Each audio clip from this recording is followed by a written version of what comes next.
हर्षु वापस लौट गया तुरंत। घंटा भर देवादी के घर पर रहकर ही अपने घर गए बिना ही कड़वे सच उगलने वाली देवादी की वाणी ने उनका नाम देवादी रहने ही कहाँ दिया। उनको तो सारा गांव दुर्वासा दी कहता है, पर क्या हर्षु देवादी के कारण ही लौटा है? ऐसी ही नीचात्मा होती देवादी तो फिर आप ही वीरा को बताने क्यों जाती? उसे घर फोड़ तमाशा ही देखना होता तो अपने ही चौक में बैठी बैठी न देखती। उसे हर्षु को लौटाने का आनंद ही मनाना होता तो अपने ही घर में न मना लेती। फूल कांटों की परवाह तो देवादी का ठेंगा भी नहीं करता। उसे जो करना है सो करना है। हर्षु अपने भारी भारी दोनों सूटकेस उठाकर जब देवादी के आंगन के पार हुआ तो देवादी भी नहीं जानती थी कि वह किधर जाएगा। दाईं ओर की हल्की हल्की ढलान से अपने घर की तरफ या बाईं ओर की खड़ी चढ़ाई से धार यानी पहाड़ की चोटी की तरफ। धार की ओर चढ़ता हर्षु देवादी को तब दिखाई दिया जब पालक की क्यारी में घुसी गाय को खदेड़ने के लिए वह आंगन के दूसरे छोर की ओर भाग कर गई थी। गाय को बांधते बांधते उसने सोचा था कि अब उसे क्या करना चाहिए और फिर वह अपने दरवाजे की सांकल चढ़ाकर सीधे वीरा के सामने जा खड़ी हुई थी। उसने वीरा को बताया था कि हर्षु आया था और उसके घर से चाय पीकर ही मोटर रोड की ओर लौट गया। देख ले वीरा, धार की ओर जाता दिख जाएगा। उधर जा तो चौक के किनारे की तरफ, वहाँ से देख। मुझे नहीं देखना, वीरा ने कठोरता से कहा। अच्छा, मुझे खबर देनी थी, दे दी, अब जा रही हूँ। बैठो न देवादी, तुम भी दूसरों की तरह क्या हो रही हो?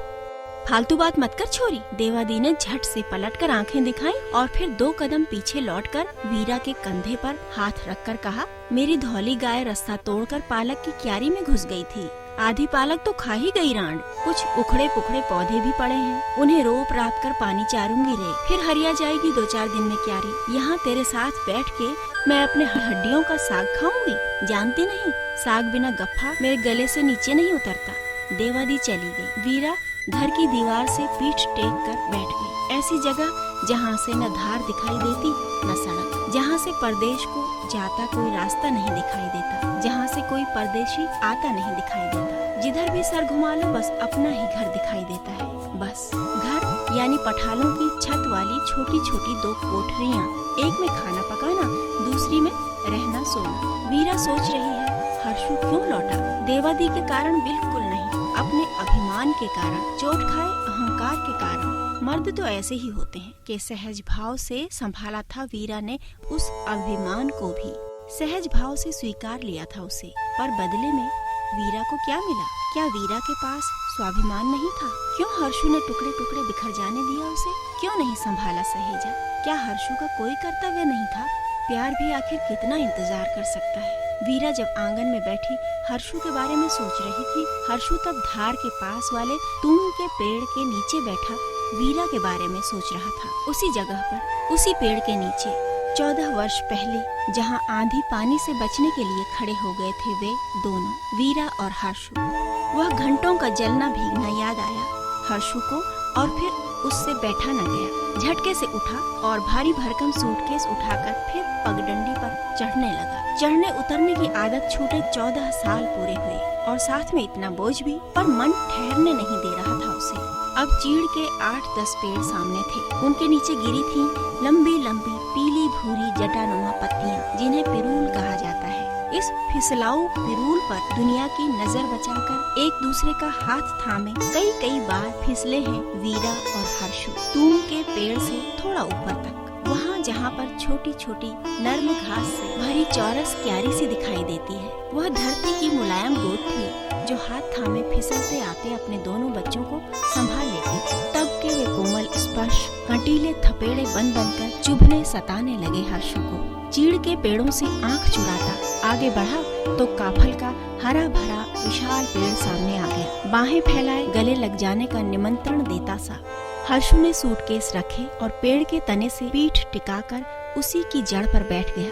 मंद मंद हवा के साथ तिरती आने लगी स्वर लहरी। 14 वर्ष का वनवास काटकर वही मधुर गीत, रामी बौराणी का कथा गीत। इस पेड़ के नीचे बैठकर वीरा ने पूरा का पूरा कथा गीत गाकर सुनाया था हर्षु को, और हर्षु वीरा की गोद में सर रखे गीत सुनते सुनते सो गया था। वह कैसी नींद थी हर्षु की, जो टूटी नहीं 14 वर्ष तक। सोच रही है वीरा, क्या उसने कभी नहीं सोचा होगा उन थोड़े से ही सही पर सुख से भरे दिनों के बारे में। उन सुख के दिनों को भी क्यों रौंद फांद कर चला गया वह, इतना निर्मोही निर्दयी। आखिर क्या कमी थी तुम्हारे पास हर्षु? तुम्हारा नाम लेते लेते तड़फ तड़फ कर दुनिया छोड़ी बाबा ने। कितना प्यार करते थे वे तुम्हें, कितना कितना। और तुम तो न उनके मरने पर आए, न 13वीं पर, न बरसी पर। और मैं जो तुम्हारा बीज कोख में पाल रही थी, मुझे तो तुमने पाँव पर चढ़े केंचुए की तरह ही झटक कर फेंक दिया। तुमने नहीं देखा तब मेरी क्या अवस्था थी? अन्न का दाना मुंह में डालती और वह उलट जाता। ऐसे में भी घर, खेत, जंगल के सारे काम थे मेरे सर पर। उस पर बीमार बाबा की देखभाल कैसे संभाला होगा मैंने सब कुछ? तुमने कभी सोचा हर्षु? सोच रही है वीरा कि अगर हर्षु ने सोचा होता तो क्या आता नहीं, या कम से कम चिट्ठी से ही खबरसार न पूछ लेता? यह कैसा श्राप! हर्षु ने पीछे पेड़ से सर टकराया और आंखें बंद कर ली। हंस रहे हैं उस पर वे भारी भारी सूटकेस, जिन्हें लाद लाद कर देह की सारी ताकत निचुड़ गई। बम्बई प्रवास में बनाए गए गहने कितने भारी हो गए हैं। वीरा को ब्याह कर धरती पर पैर नहीं पड़ते थे। उसमें कोई कमी न पाकर हैरान परेशान हो जाया करता था। वीरा जो सीधे स्वर्ग से उतरकर आई हुई लगती थी, या किसी परिलोक की रहने वाली, या कल्पवृक्ष कामधेनु से मांगी हुई सी, जिसके हाथ की बनी हर चीज इतनी सुंदर होती थी, इतनी सुंदर होती थी कि लगता था इस धरती की है ही नहीं, जिससे 2 घड़ी अलग रहना मुश्किल होता था। उसी ने किस तरह घायल कर दिया। दिल दरक रहा है हर्षु का। वाह रे करोड़पति बनने की चाह। वीरा ने पैर के अंगूठे से पास पड़े कंकड़ को दूर फेंक दिया। 2 साल, पूरे 2 साल, जिसका यह भी पता नहीं था कि जिंदा भी है या। वीरू 1.5 का हो गया था जब इस दुश्मन की पहली चिट्ठी आई थी। कितनी शिकायतें, कितने उलाहने दूर फेंक दिए थे तब। कितने लंबे लंबे प्रेम पत्र लिखे थे मैंने हर्षु। अरे दुश्मन, पढ़े भी कभी तूने? नहीं, कभी नहीं पढ़े होंगे। पढ़े भी होंगे तो पूरे कतई नहीं। महीने 2 महीने में जो चिट्ठी का टुकड़ा मुझे मिलता भी था बम्बई से, होता ही क्या था उसमें? कभी कुशल खबर भी पूछी नहीं गई होती, कभी बच्चे के बारे में भी कुछ नहीं। मैं ही क्यों लिखती बीरू के बारे में? दर्द से बेहाल थी मैं। मेरे उभरे पेट पर कितनी ही बार तो हथेलियां रखी थी तुमने। नहीं रह गया था उन हथेलियों में क्या कुछ भी बाकी? जीवन, धड़कन, लय, ताल, कुछ भी नहीं। तुमने नहीं पूछा तो मैं क्यों बताती? कभी बीरू तक ने नहीं पूछा कि मैं पिता किसे कहूँ? वह तो गांव भर का दुलारा था। वही मेरी शक्ति भी था हर्षु, वही। चिट्ठियाँ, कितनी लंबी लंबी चिट्ठियाँ भेजा करती थी तब यह नीच औरत। मुझे तो 2 पंक्ति लिखने की फुर्सत नहीं होती थी। फिर कुलक्षणी ने चिट्ठियाँ तो बंद की मनी ऑर्डर तक वापस करने लगी। दिल जलाने का यह भी एक तरीका था। अकड़ तो देखो, मानो मैं भीख दे रहा हूँ। ऐसी ऐसी बचकानी हरकतें की हैं। दोस्त को पैसे भेजे इस विश्वास पर कि वीरा को दे देगा। उसने दे भी दिए, पर वह पैसा, सारा का सारा पैसा केवल उजड़ते मकान की मरम्मत में लगाए गए। बता रही थी ना देवादी, उफ, उस औरत की अकड़। वाहरे पहाड़ की बेटी, वाहरे सेठानी। बल पर बल पड़ रहे हैं हर्षु के भीतर। कितने प्रश्न, कितने व्यंग, कितने किस्से। घर से जब तुम लापता हुए थे हर्षु, बाबा खाट पर पड़े थे। खाट पर पड़े पड़े ही वे मेरे लिए ढाल बनते रहे, बचाते रहे मुझे दुनिया से। मैं मन प्राण लगाकर उन्हें बचाना चाहती थी। वे जीते रहते तो मैं भी सर उठाकर जी लेती दुनिया से सरोकार रखे बिना। कितनी डरावनी कहानियाँ सुनाया करते थे लोग, खोए हुए लोगों के बारे में। कैसी कैसी बीभत्स बातें, कैसी कैसी कल्पनाएं, कैसे कैसे ताने। बाबा को तुमने ही तो मार डाला। अरे बेवफा, टेलीग्राम मिलने पर ही आ जाते, उनके फूल गंगा शरण ही कराते।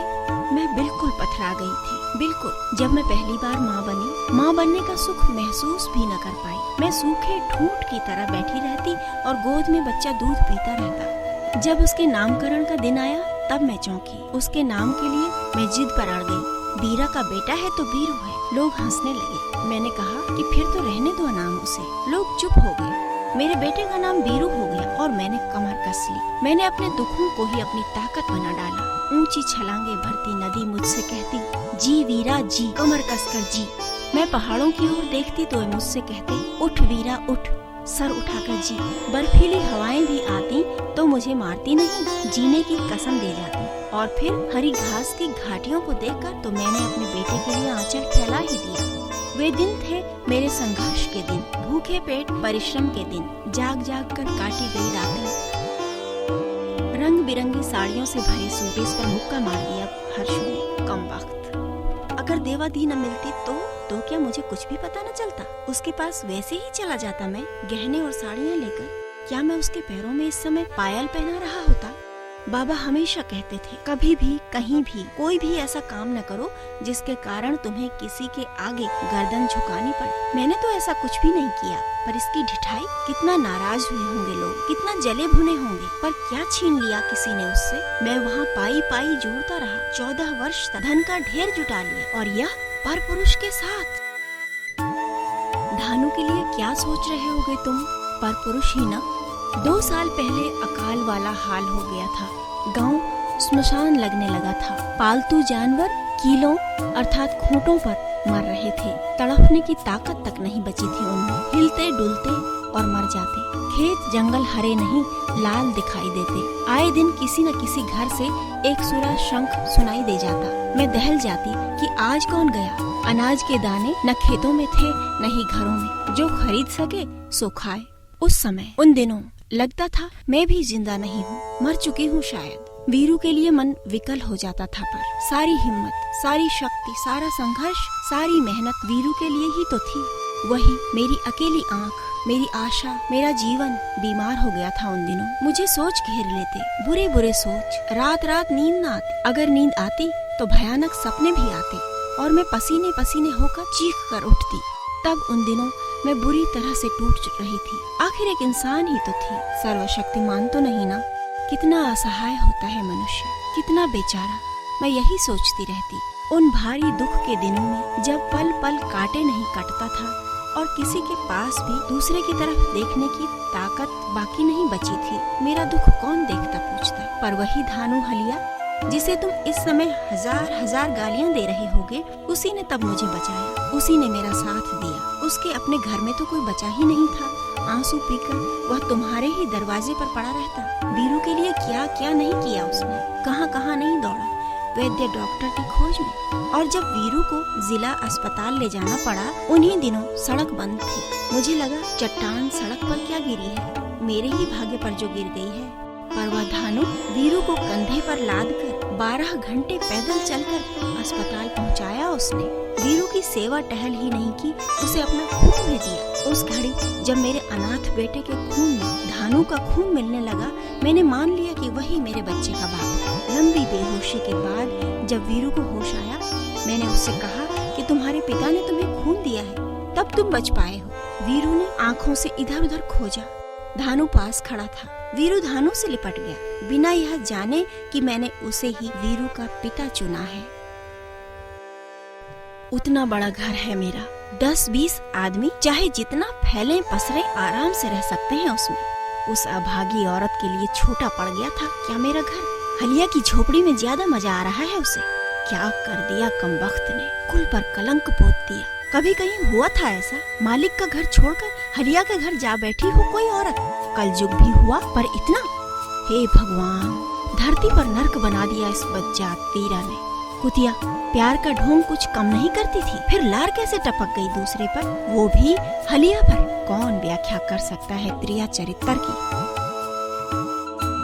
जब हम अस्पताल से गांव वापस आ रहे थे, धानु रास्ते भर दर्द भरी सुरीली आवाज में गा गा कर भगवान का धन्यवाद करता रहा और मैं निहाल होती रही।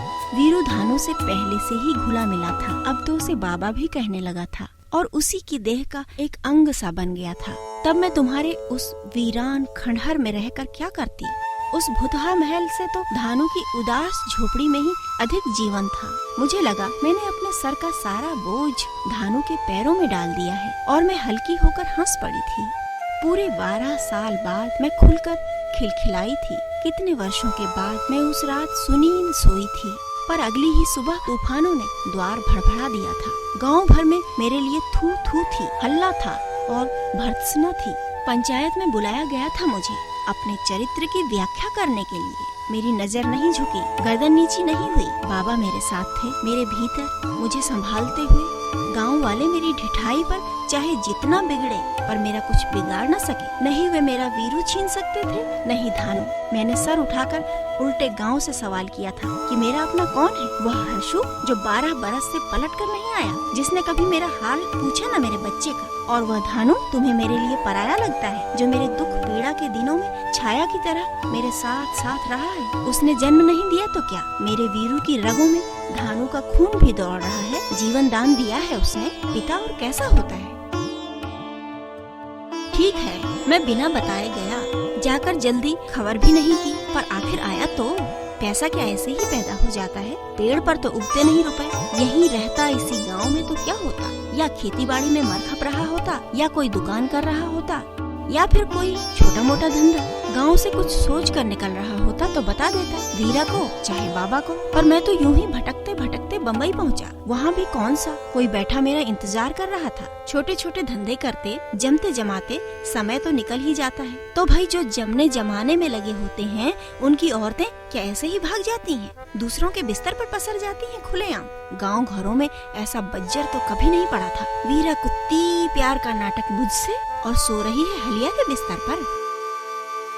कितने दिनों तक तो धानु मुझे पत्नी नहीं मान पाया, नहीं बना पाया था, पर वह मेरा साथी तो रहा ही। छाया बनकर, ढाल बनकर, तलवार बनकर। मैं उसे भुलाकर किसी और को कैसे याद कर सकती हूँ? तुम्हें भी नहीं हर्षु, तुम्हें भी नहीं। तुम मेरा पहला प्यार थे। कितना बचकाना था वह प्यार। हंसी आती है मुझे। बिना जिम्मेदारी के भी कोई प्यार होता है, उसे बचपन की बेवकूफी मानती हूँ मैं। तुमसे ब्याह दी गई, तुमसे प्यार हो गया। प्यार न प्यार की दुम। उस उम्र में मैं जिससे भी ब्याह दी जाती वही मुझे अच्छा लगता। तुम्हें भी जिससे बांध दिया जाता उससे वैसे ही खेलते जैसे मुझसे खेले। वीरा हो चाहे नीरा हो, चाहे खीरा ही क्यों न हो, धानु मेरा दूसरा और आखिरी प्यार है। दिल की पूरी गहराई और दिमाग की पूरी ऊंचाई से चाहा मैंने उसे। इस प्यार की जड़ें बहुत बहुत गहरे तक गई हैं मेरे भीतर। पूरी गंभीरता से प्यार किया है मैंने धानु को। पूरे 11 साल बाद मैं माँ बनी हूँ, और वीरू तो बहन को देखकर फूला नहीं समाता। तुम्हें विश्वास नहीं आता होगा ना हर्षु, सोचते होगे ऐसा भी कहीं होता है। पर अगर मेरी जगह खड़े होकर तुम देख पाते तो देखते कि वीरा ने कुछ भी गलत नहीं किया है। छल तुमने किया, मैंने नहीं। विश्वासघाती भी तुम ही हो।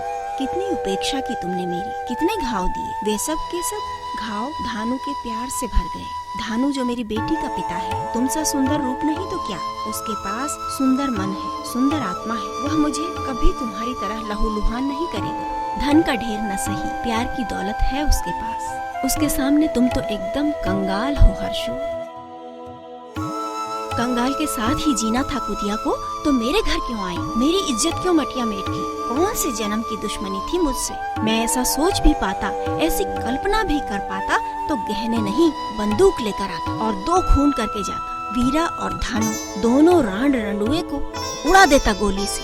इतना ही क्या, सांप मारो और सपोलिए छोड़ दो। कौन जाने किस किस के हैं। देवादी तेरा बेटा कर रही थी, पर कुलक्षणा की कोख का क्या भरोसा। जल्दी में लौट आया। रात देवादी के घर पर रुककर भी तो सालों का काम तमाम किया जा सकता था। जड़ से मिटाना चाहिए था। पाप की जड़ को उखाड़ कर ही आना चाहिए था, उजाड़ कर ही आना चाहिए था उनका सब कुछ। उबल खोल रहा है हर्षु। जब से धानु ने जाना कि मैं माँ बनने वाली हूँ, वह माँ की तरह ही देखभाल करने लगा। पूरे 9 माह वह दूर दूर की नानी दादियों से नसीहतें लेता रहा। वह मुझसे ऐसा व्यवहार करता, मेरा इतना ध्यान रखता जैसे कि मैं पहली बार माँ बनने जा रही हूँ। आज हमारी बेटी 1 माह की हो गई है हर्षु। इसके जन्म से आज तक धानु ने मुझे घर से बाहर पैर रखने नहीं दिया। खुद खाना भी बनाता है और दूसरों के खेतों में काम करने भी जाता है। अपने गाढ़े पसीने की कमाई से उसने एक खेत खरीदा है और उसमें मेरी पसंद के फलों के पौधे लगाए हैं। आड़ू, चोला, खुबानी और नारंगी।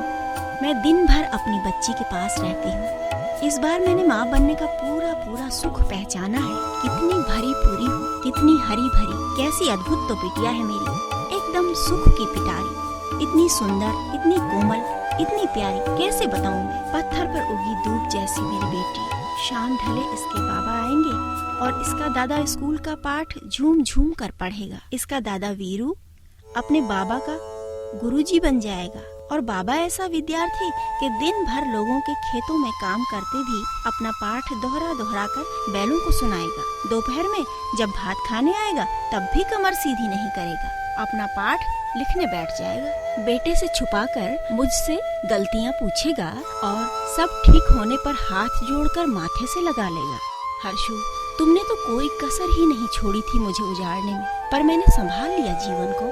तुम अगर मेरे छोटे से स्वर्ग में झांक सकोगे तो अपने राजपाट पर रोना आएगा तुम्हें।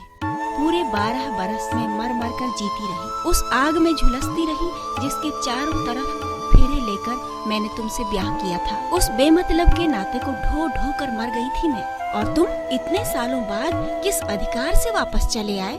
वह वीरा जो अपनी ही नहीं हो सकी, तुम्हारी क्या होती? वह तो कब की मर चुकी, कब की। उसे मर ही जाना चाहिए था, उसमें जीने की चाह जो नहीं रह गई थी हर्षो।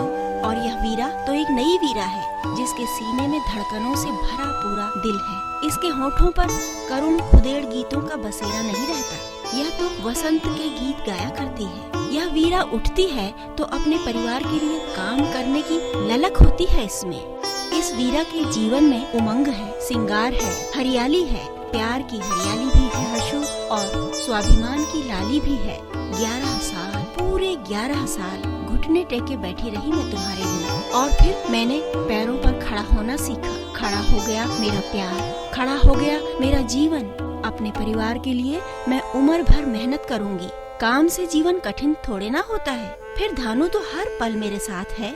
अब न मेरी कोई रात जाग जाग कर बीतती है और न ही मुझे डरावने सपने आते हैं। पर मैं यह सब तुमसे क्यों कह रही हूँ हर्षु? आखिर तुम मेरे लगते क्या हो? कुछ भी तो नहीं। मैंने अपने मन के कोने कोने से पूछ लिया है। मैं अब एक अनुभवी अधेड़ औरत हूँ, कोई कम उम्र की नई नवेली मूर्ख नहीं। अब तक तुम वापसी की बस में बैठ चुके होगे। चलो आज तुम्हें आखिरी बार याद किया। मेरी झोपड़ी तो जीवन से लबालब भरी है। जाओ, माफ किया इसने तुम्हारे बुधा महल को। जाओ हर्षु, जाओ हमेशा के लिए, और अब कभी लौट कर भी ना आना।